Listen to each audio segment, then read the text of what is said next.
first off, we're gonna take the pasta and put that in a big bowl. I boiled the pasta 8 minutes. That's 10 on the package, I think. A couple of minutes shorter because I wanted it to be really al dente.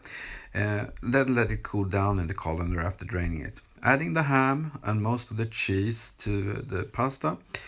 Then we're gonna add the leek and start giving this a bit of a toss before it's time to add the egg and cream mixture to this and try to make it fully incorporated with each other. This whole shebang is gonna be transferred to the loaf pans, and this is the first time I ever make this, so I don't know what type of mess I'm gonna make. Good thing you can edit, right? Anyway, so I think this is fully incorporated. Time to add it to the pans. So the idea here is to have the pasta packed tightly in there. Just press it down into the loaf pan, or you can do this in a spring form like Jamie Oliver did, and try to get it to set as evenly as possible. Once you've done all of them, I made 3, you can do as many as you like.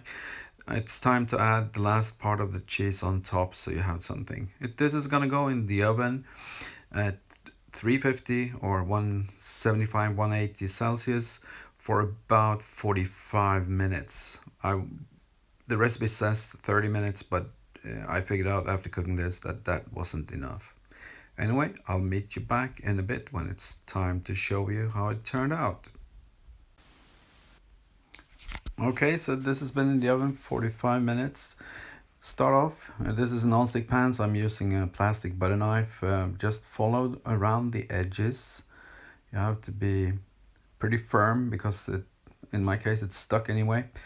I started off by going around the circumference, and then I'm going all the way to the bottom now, just trying to get it as loose as possible. And don't forget the corners because it could stick there. If you ever made a sponge cake, you know what I'm talking about.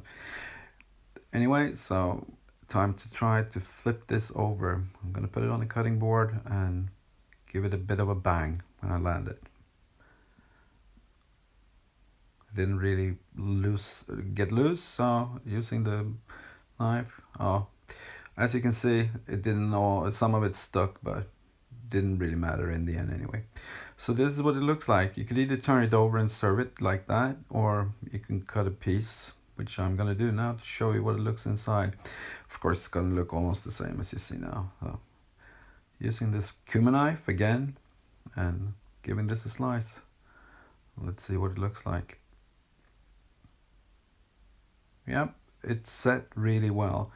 Time to give this a taste. There we go. Okay, so this is a voiceover, as you can hear. Anyway, what I'm saying is that this recipe was based on Jamie Oliver's carbonara cake that he did in a spring form. I did a little bit of an adaptation, adding the leek and using loaf pans, but anyway, more or less, it's what he made. So I need to test this. Looks really good, doesn't it? That was actually delicious, and I know I say that all the time, but it was. Thank you for watching. Bye.